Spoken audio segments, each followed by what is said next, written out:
Welcome to Inaro.tv, the channel that's dedicated to bringing you the best information on lucid dreaming and the out-of-body experience. I'm Hayden Ebert, and today we're at the Gateways of the Mind Seminar 2013 in London, and we have with us Mr. William Buhlman. William is the author of Adventures Beyond the Body, The Secret of the Soul, and Adventures in the Afterlife. And he also teaches his out-of-body intensive course at the famous Monroe Institute in Virginia. William, thank you for joining us today. It's my pleasure. Can you give us a bit of insight into the early days when you first discovered your ability to induce the out-of-body experience and what started you on your path? Well, back in 1972, a friend of mine had a spontaneous out-of-body experience, and it changed his life completely.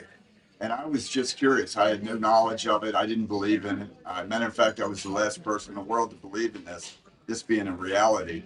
And I found that there was actually techniques and books written on the subject, and I tried one of the techniques that I now teach is the target technique. And I did the technique for, 24 days it took, a daily technique as I fell asleep. And on the 24th day, I self-initiated my first out-of-body experience, which was just mind-blowing experience. It suddenly you go from being a disbeliever to a knower, and it's a shocking experience at first, because I literally found myself separated from my body at the foot of the bed, looking at this lump on the bed. And I knew I was fully conscious, fully aware, and it was not a dream. And it was just life-changing.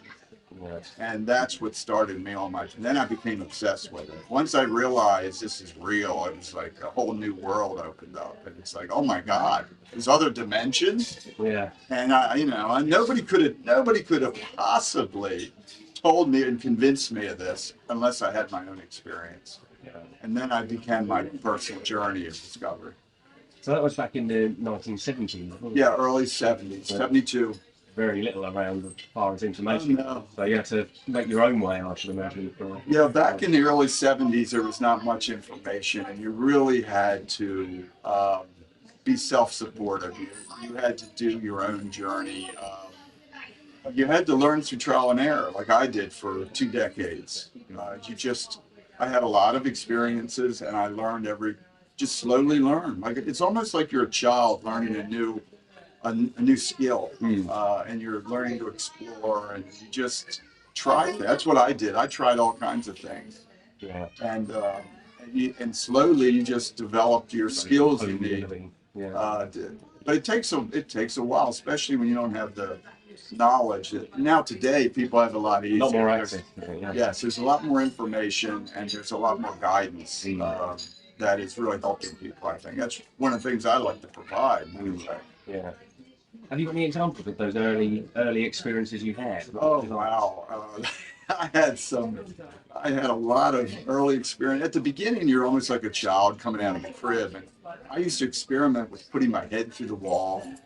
That sounds so silly, but non-physical things. Yeah, I would walk through walls, which was just exciting. I mean, that's what you're doing at the beginning. You're literally exploring this new reality and your potential as a non-physical being. I would fly. My favorite thing to do was to fly. Yeah. And you're fully conscious. I like to emphasize this. And it was a blast. Yeah.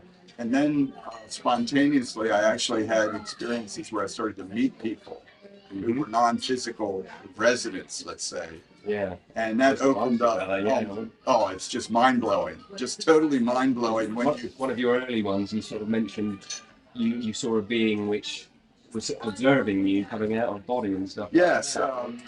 One of the early experiences I had, I'd leave my body, and as I looked around in my environment, I realized I was being observed by someone who had a beard, dark hair. And it was quite shocking at first. And then I realized that this person was just there as a kind of like guidance. Yeah. For lack of Did you converse with him? Not a little bit, just basically that we were friends. Yeah. He didn't look at himself as a guide, but we were just friends. And he was kind of like checking in on me and assisting me when he could. Yeah. It wasn't this hierarchical system, like I'm here to assist you. It wasn't anything like that.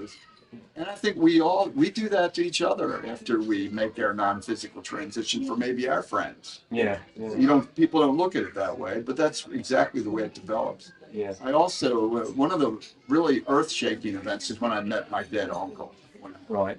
Uh, I was, and what was shocking is that I knew it was him. It was vividly, you just know, it's this communication is just pure knowingness. But Yeah. he looked like he was about 22 years old. In his prime. In his absolute prime, very thin. When he died, he was very heavy set. And when I saw him, he was like 150 pounds, like he just come out of the military. Mm. And that was just eye opener. And we actually had a communication, just like we are now, face to face. Yeah. And I'm staring at him like, you know, you're in like, oh my God, you're kidding me. I'm talking to my dead uncle. And you don't want to believe it almost. But it was that, and he called me Willie. And he was the only man on the fly. I hated being called Willie.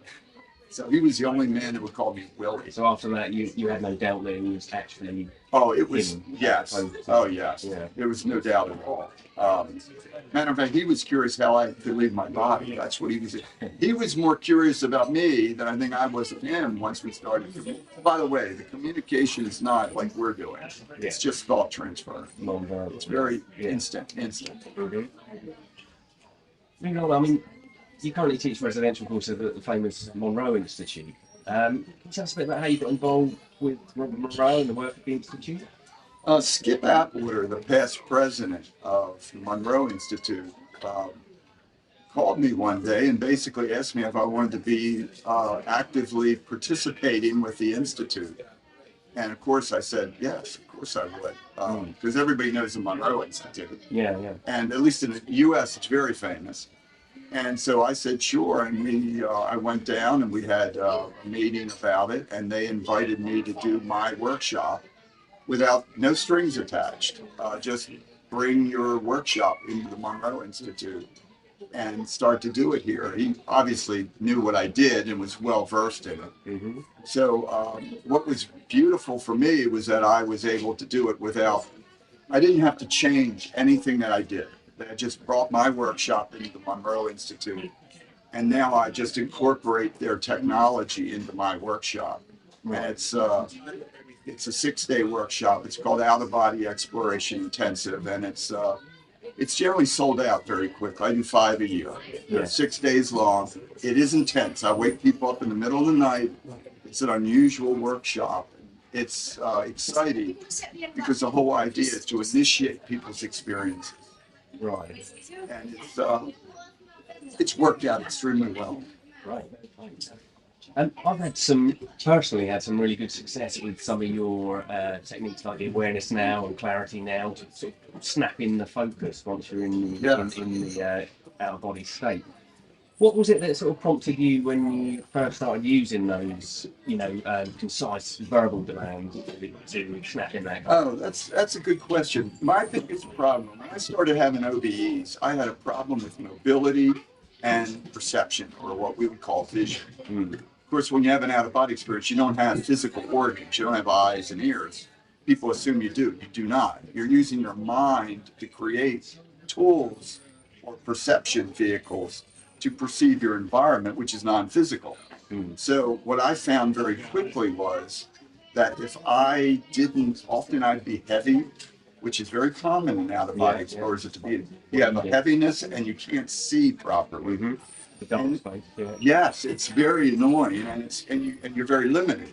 I experienced that, so I experimented with different commands, and I found that awareness now is incredible. If you are powerful about it and you demand it, it's very absolutely. What you're actually demanding is more conscious awareness to be present in that energy body that you're experiencing. Mm-hmm.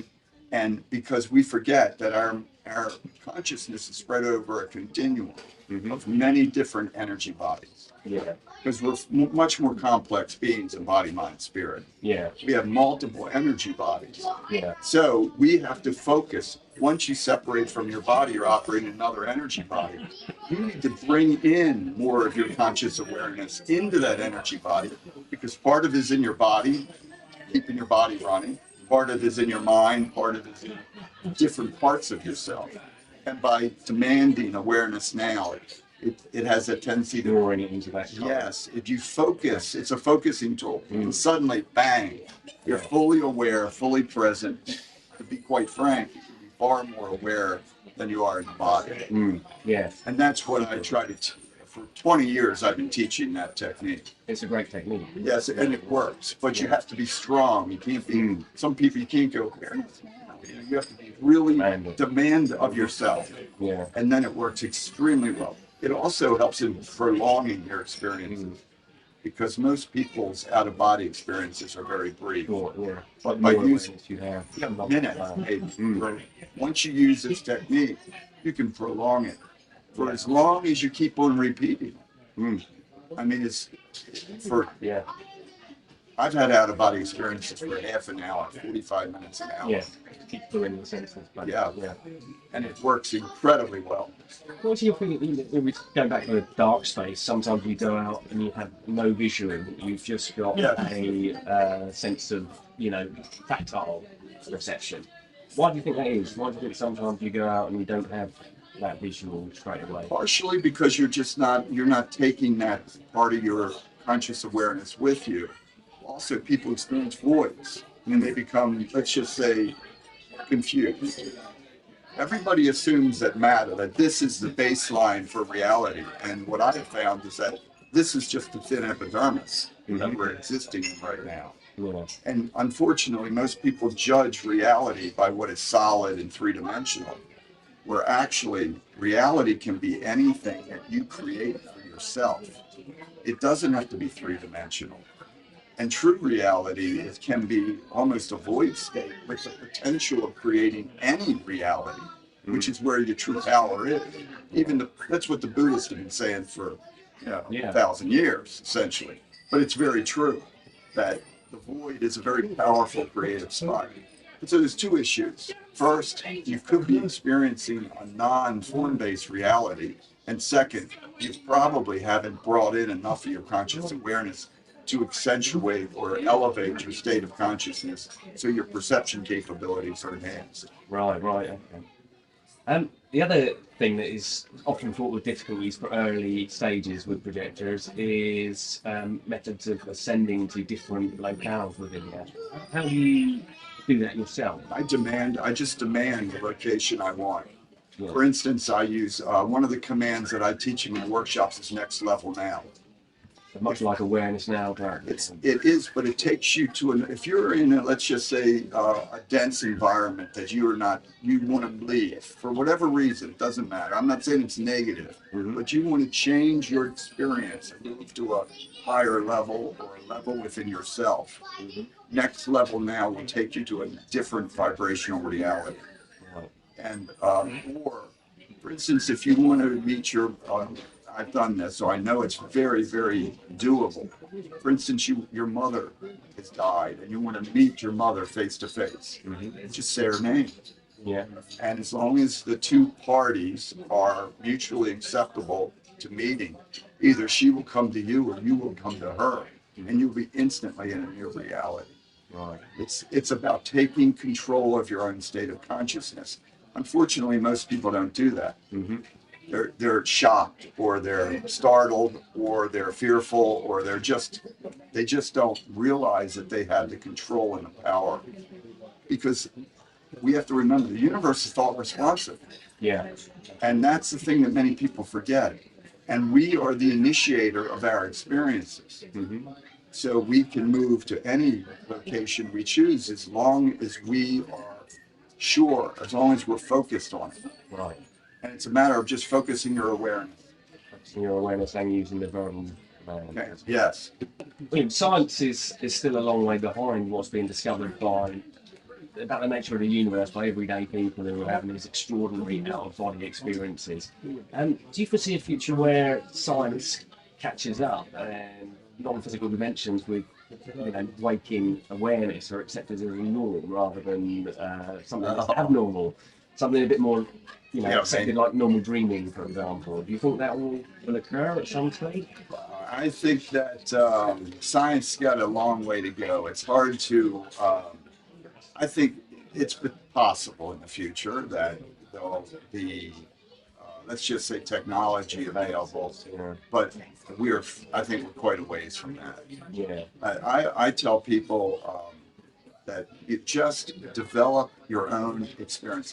A lot of people talk about proof, and that's why there's emphasis on scientific technology. They want to prove things. The best way to prove it is to have your own experience. That's like there's no video of dreams. No. People forget that. Why do we accept dreams as a reality? You know, we have no physical proof that we dream. No. Think about it. Yeah. And yet it's become accepted. Why? Because the masses, the vast majority of people dream. So we can readily share our experiences. What I think is going to be a more normal evolution is that as consciousness expands, more and more people will be having conscious, not only will they be becoming more lucid, like the conference I'm at now, where there's a lot of people exploring lucidity, but more and more people will become, let's just say we'll have more and more conscious out-of-body experiences.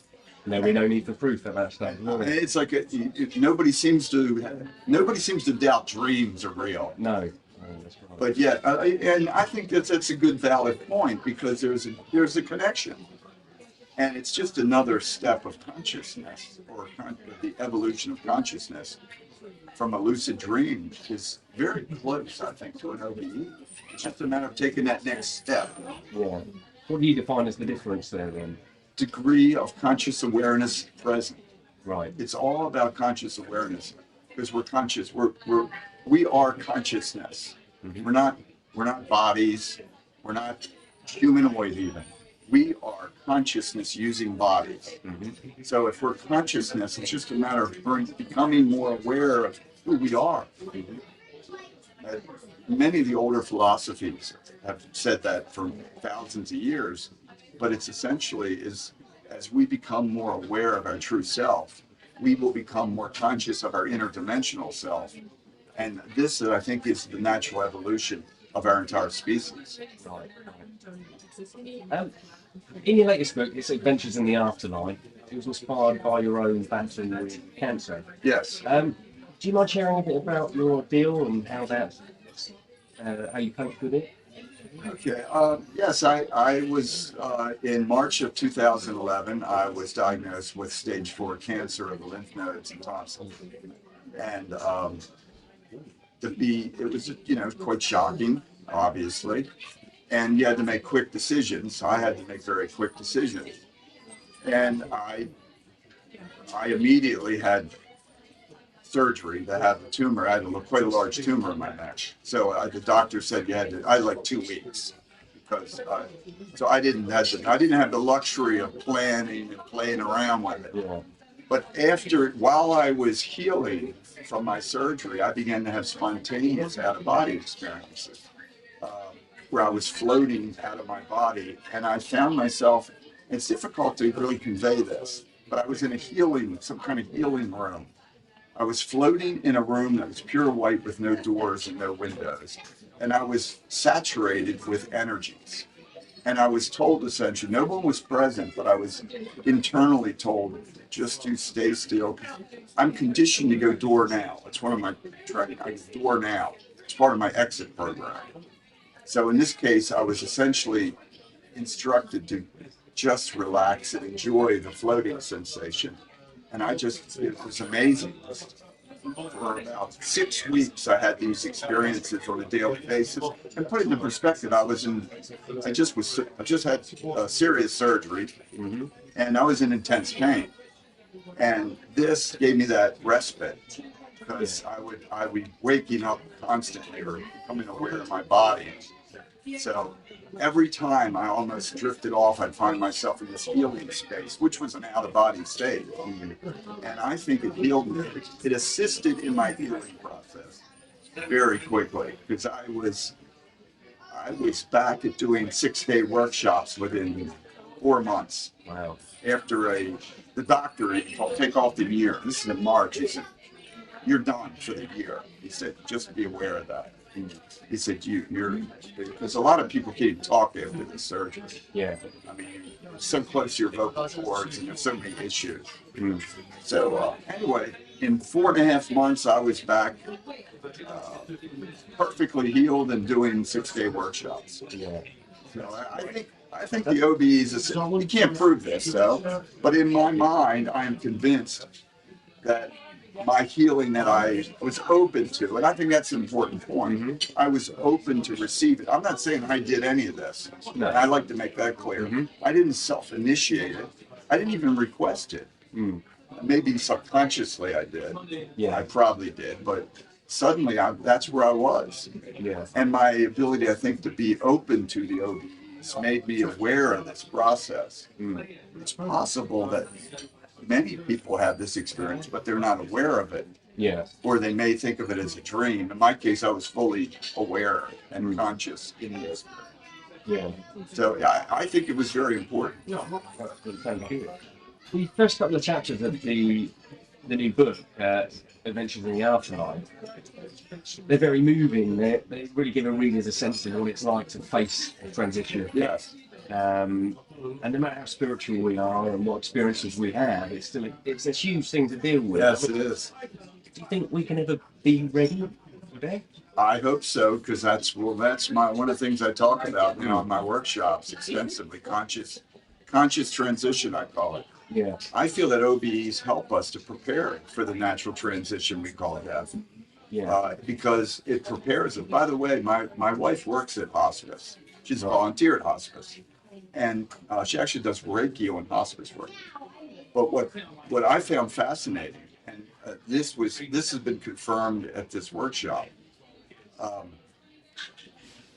is that people, as they approach death, have spontaneous OBEs. It's nature's way, I strongly feel, to prepare us for this new state of consciousness. We're about to shed our physical body. And psychologically, our spiritual self, or whatever you wish to call it, is preparing us for this transition of consciousness by allowing us to be fully conscious in this new state. In other words, we're trying out our new energy body, essentially. We're getting familiar. And this is universal. All the books that I have read in the last 5 years related to the preparation of death talks about this. This is not something new. Yeah. All the hospice workers, my wife has heard it already. She's talking to people in hospice, and they said that I was floating out of my body and I had contact with my aunt. This is common stuff that hospice workers hear. But what's actually happening? I strongly feel that these people that are dying are having out-of-body experiences, and they're interconnecting or reconnecting with loved ones that have already made this transition. And it's logical. Yeah, yeah. I mean, it's just, you're on your path. Yeah. In days, you're Like going to be reunited. yeah. It's preparing us for this transition to come. And it's about time. Unfortunately, it's not well known to the mass media. But I think this is important stuff that needs to be out there. And I write about it in my new book. But I think it's critically important that we can prepare ourselves for our transition. Yeah. And I mean, the better versed we are in the out-of-body state. Oh, absolutely. Out-of-body exploration is, I think, one of the best preparations for transition, because you're familiar with the process and you're familiar with your energy body that you will experience. I can't, what better preparation can there be? Operating and navigating in that. Yeah, you're beginning to navigate in your new environment that you will experience. And we all will experience it. Yeah. There's no escaping it, by the way. That's it. And what's funny about this whole subject, there's no escaping the fact that we're all going to have an out-of-body experience. Yeah. So why not learn about it? This is not theory. This is not conjecture. Everybody knows they're going to leave their body. Yeah. So why not become prepared? Why not be knowledgeable? People become interested in all these crazy subjects that have no relevancy to their life. This is relevant because it's a powerful transitional state that all of us will have. Yeah, yeah. And the new book, I really enjoyed it, and although it's written as a story, I know it comes from a place of personal knowledge and experience from you. Can you tell us how you began sort of pushing the frontiers of consciousness, and how your practice developed, and how you were able to sort of map the non-physical environment when you were in there? Because you've done a bit of mapping of different locales and different levels and that sort of thing. How did you do that, and how did you sort of go through that Well, process?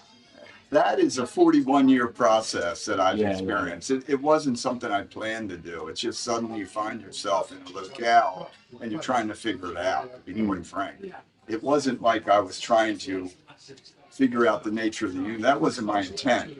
First, I was just having fun with it Yeah, by just walking through walls and doing stuff like that and flying.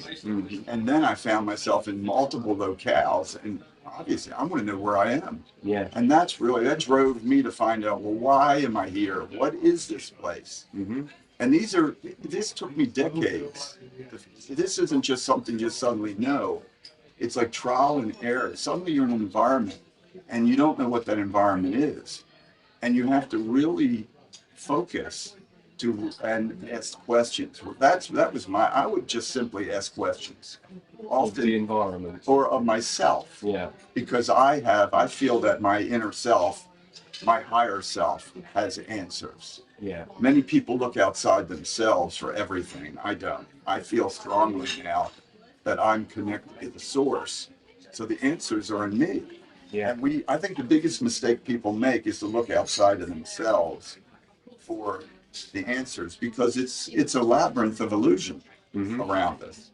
So the more that we look outside ourselves, the more confusing the world becomes. yeah, And because you realize that we're interdimensional, we're already existing in every level of the universe.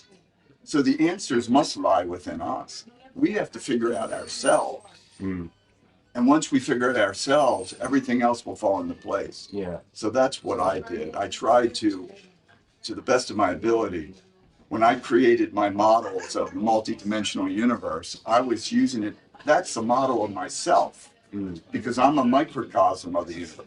You and I, all 7 billion of us, we're microcosms of the multidimensional universe. yeah, And as we explore within ourselves, we begin to realize, because there's different rules, different. Just in short, everything becomes more thought responsive as we go inward. yeah, Here, things are very dense and very slow, and you got to focus to create. But as you go inward, it becomes more and more subtle. Instantly, finally, you get to a point where thoughts are creating instant reality. And that's how you can judge the reality you're in, by how instantly thought responsive it is. Because the further in you go, more thought to the point where you have instant reality. yeah, And that is how I determined that. Those models that I created. yeah. So during your sort of battle with cancer, no doubt that sort of intensified your need to find out what's existing in the afterlife. Yes, it sure did. And did that help you sort of? Did you visit those locales and go through those? Absolutely. Areas? I was fascinated. Especially when I had cancer, I had plenty of time to explore. I was in my bed. I was incapacitated. Yeah, And I took advantage of that opportunity. And I explored all kinds of areas. I didn't want to come back to my body because it was painful. yeah, So I would try to prolong my out-of-body experiences, and suddenly I would find myself in different locales, different kinds of energy environments. And of course, that's what the new book is based on. I create a fictional character, but these are based on my experiences, and some of them were shocking. Some of them were not necessarily pleasant. People think, oh, it's all harps and roses. No, because it's all about states of consciousness. yeah, And the universe is about states of consciousness, and we're drawn to different states based on our state. And I was able to, on multiple experiences, to, let's just say, visit some very, let's just say, interesting places that were training grounds of consciousness, because it's all a training. The physical world's a training ground. The training grounds just become more sophisticated sometimes and more immediate, but they're still training grounds. And and where you get to redo let's just say the training until you get it right. yeah, And that's what I tried to outline in the new book about a gentleman who dies that goes through these, let's just say, transitions of consciousness and this training of consciousness. So he's able to move into the higher levels of reality. yeah, yeah. It's a great book. It's written really well and takes us through that journey. So Yeah, well, yeah, that's what I tried to get across, and that this, of course, I was describing the astral, the training grounds of the astral, and what I would like to get across is that most people, of the billions of people on Earth, most people after death, that's where they will go. They don't go. So a lot of people are under the illusion that they'll just become airy fairy soul level, and because they're so pure. Not the case. We carry our stuff with us. yeah, carry the bag. If you, all the baggage goes with us, and that's what some people I just had a gentleman tell me your book was shocking to me because I thought I'd be purified, and I just looked at him and said, well, that would be nice, but unfortunately. We carry because we're the ones that have created it. We're the ones who have attached ourselves to it. Absolutely. I mean, I know from my own experience, you don't have a body, you're still you. Yes. You step into that location, and it's just like you got up and walked through it. Exactly. It's just lighter. Yeah. But you have all your fears, all your issues you're carrying with you. Yeah.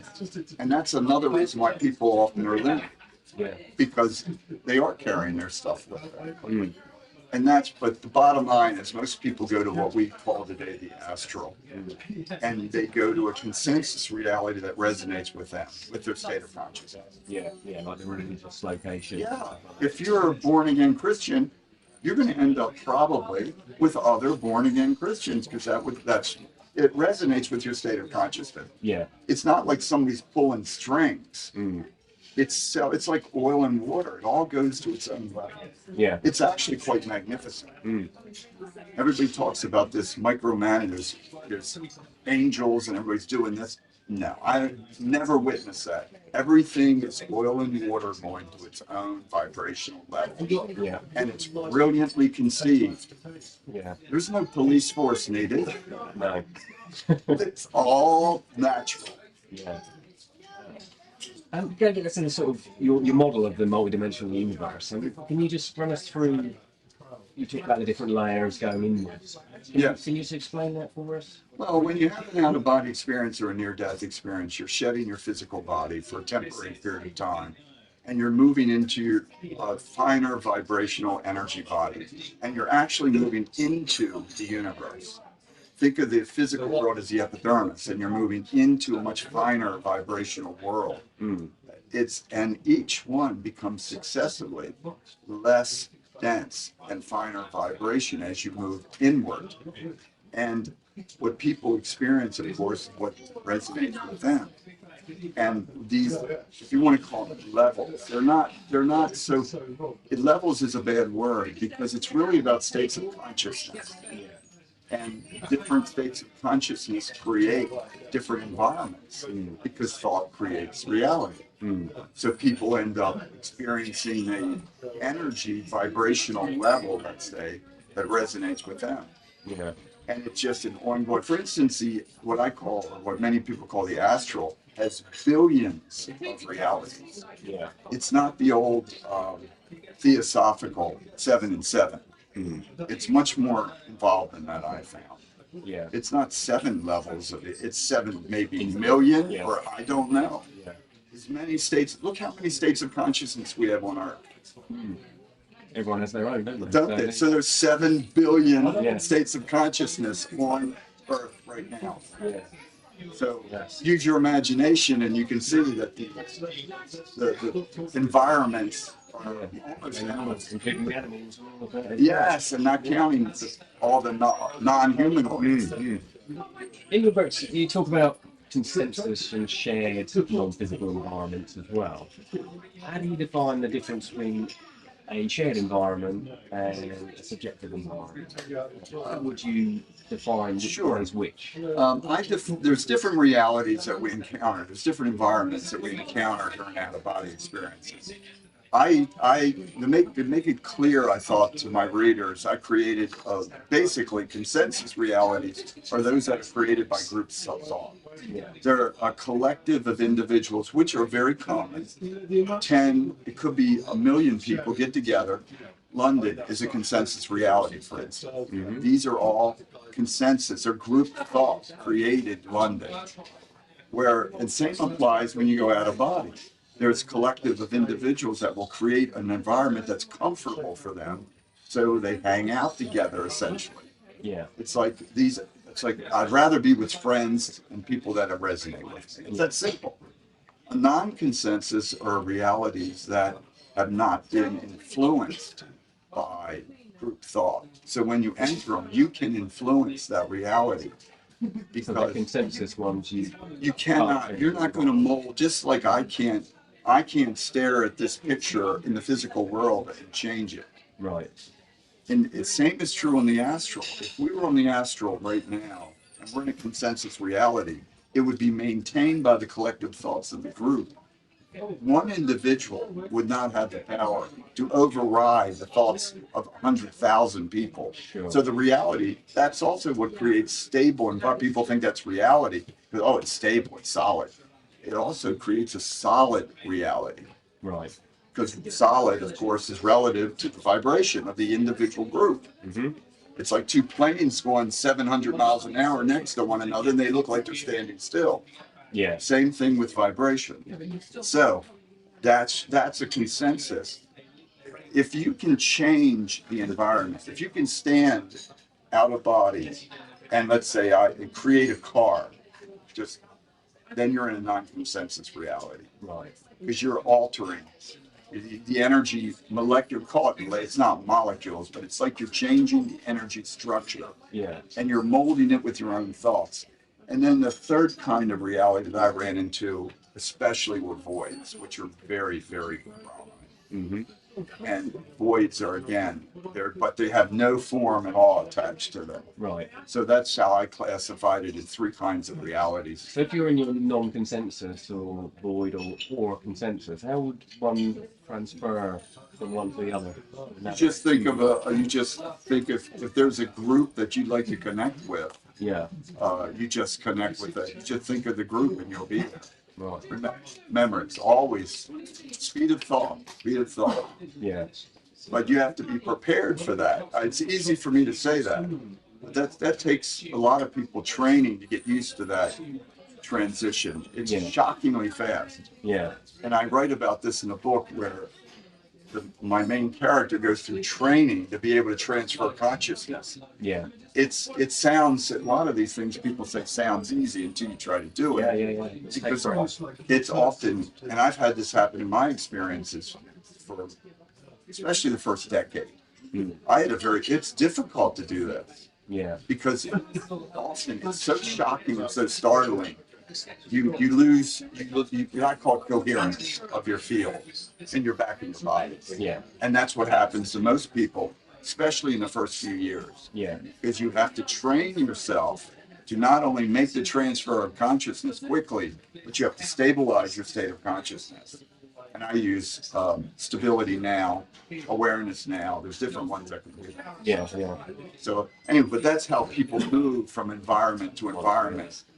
Unfortunately, a lot of people that are on the astral plane aren't even aware of this. Yeah. And they're trapped essentially in one consensus reality. Right. Yeah. For instance, if you were like we say, you take your stuff with you, you take your limits with you. Yeah. If you don't believe you can fly, you can't fly. Yeah. All about belief, isn't it? It's yes. Yeah. It really is.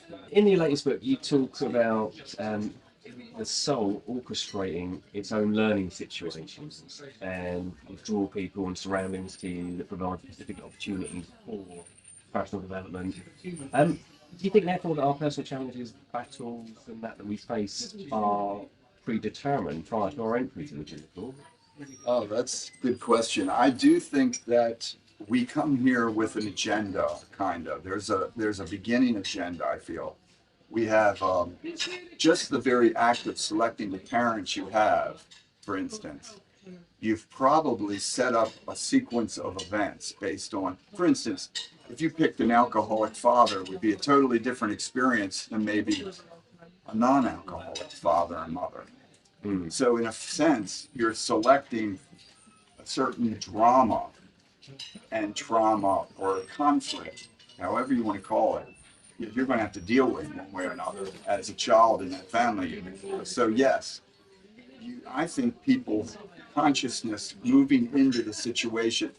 I'm not saying they know everything, but I don't believe in predetermination. Yeah. But there's certain things that people are creatures of habit, and they continue to be creatures of habit pre and after death.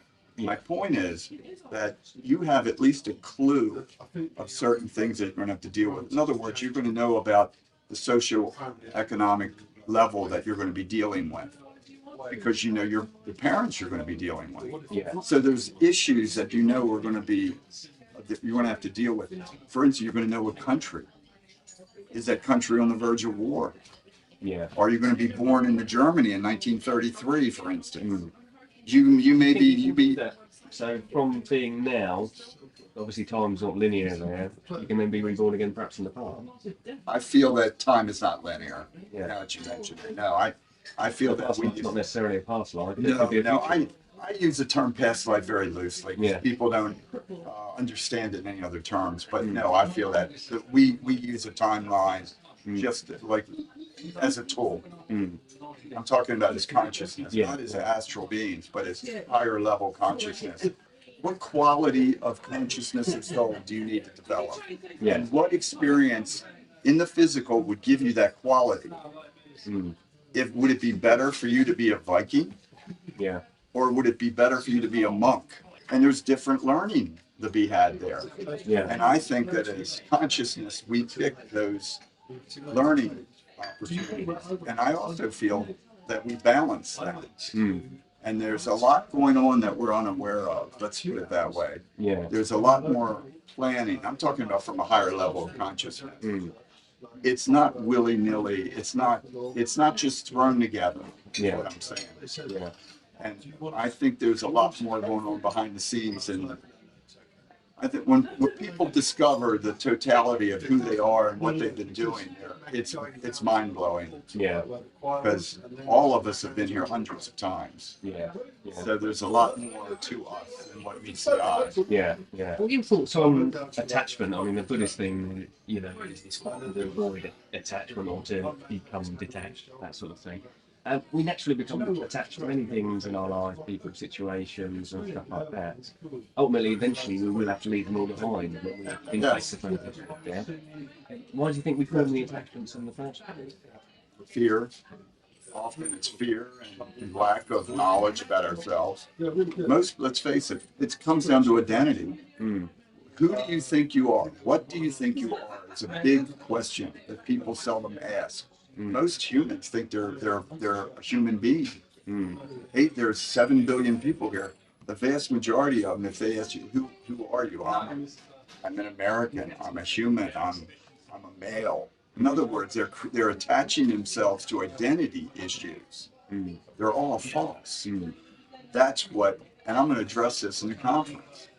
All of the identity issues that we cling to, that we really believe in, and most people believe firmly. I mean, let's face it, we as human beings, isn't that the basis of human civilization? Yeah. That's the core issue. Well, we're all human.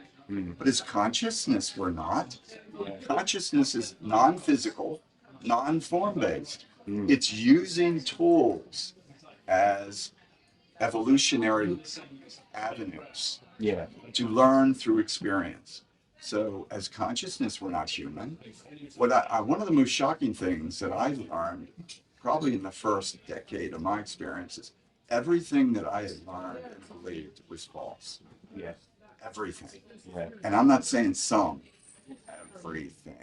And it's a shocking. You have to start to rebuild your perception of reality. And that's why I think the Buddhists are strong on this attachment thing, because they realize that the more that you're identified, how can you experience your multidimensional spiritual self when you're still clinging to your body? Yeah. How can you do that? Yeah. It's impossible. That's why Buddhism teaches strongly detachment. That's why the Buddha teaches so strongly the concept of detachment, because you cannot connect with your true self. It's like an anchor in the mud. And And that's what people do. They have multiple anchors tossed out into the muck, holding them to the density of the outer world. And as long as you have those anchors down, you're never going to go anywhere. So the concept was cut the anchors through detachment. And that's why I teach it strongly. What do you think, in your opinion, is the ultimate goal of our practice in this out-of-body predictions and stuff like that? And how do you keep your mind focused on that goal? The ultimate goal, I think, is very clear to me. And it took me a couple decades to really realize what it was, because I was having fun on the astral, like a lot of people do that have out-of-body experiences. It's our ability to consciously connect with our spiritual essence, or whatever you higher self. It doesn't matter what term you give it, but through out-of-body exploration, we have the ability to consciously connect to our spiritual essence. And it's mind-blowing. It's beyond words, it's beyond philosophies, it's beyond all the stuff that we think is important is nothing. Yeah. It's all nothingness, because it will all dissolve away. It's all about our state of consciousness, and we have the ability to consciously connect with our spiritual essence or higher self now in this lifetime. And I think that's the pinnacle of out-of-body experiences. Last question then, William. Sure. There's obviously going to be people watching who are very curious about favourite techniques. What is, you spoke about the target technique, did you say that's your favourite? I have a lot of favorites. I don't have one. My favorites change like every 5 years. Is there one you'd like to give as a technique that you think people will have some success with? To tell you one, I can share a brief one. A target technique is good. I teach 40 different techniques. The different techniques are for different people. Yeah. For instance, people that are imaginative, that have good imagination skills, a target technique will work well. If you have poor imagination skills, a target technique won't work at all. And I like to get across because it's so important. It's variable for different people. Yes. Well, the technique that I like, and I'll probably share at this conference, among others, is just to lay in your bed and imagine that there is a concrete block before you. And you just carve into that concrete or marble block your intention to have a conscious out-of-body experience. Now I have a conscious out-of-body experience. And you carve it. You don't have to see it, you feel it. It could be as tactile as you want it to be. It doesn't have to be visual at all. But to the best of your ability, you carve your intention into this marble block. The marble block, of course, represents your subconscious mind. Yeah. And you're carving in your subconscious mind your focused intention to have an out-of-body experience, a conscious out-of-body experience now. Now I have a conscious out-of-body experience. I'm not messing around. This is what I'm going to do. Yeah. And you do this as you're falling asleep. Yeah. And you do it every night for 30 days. And it's easy. What does this take? Yeah. 3-4 minutes? Yeah. And you hold that intention as your last conscious thought, which is more difficult to do than it sounds. Yeah. Yeah. But you hold your intention and you carve that in your mind. Then you can get wild with it. Make it a multi-dimensional card. Surround yourself like a dome and have your entire dome covered in this carved intention. Yeah. And make it more and more visual, more powerful, to the point where your entire consciousness is saturated with that one intention.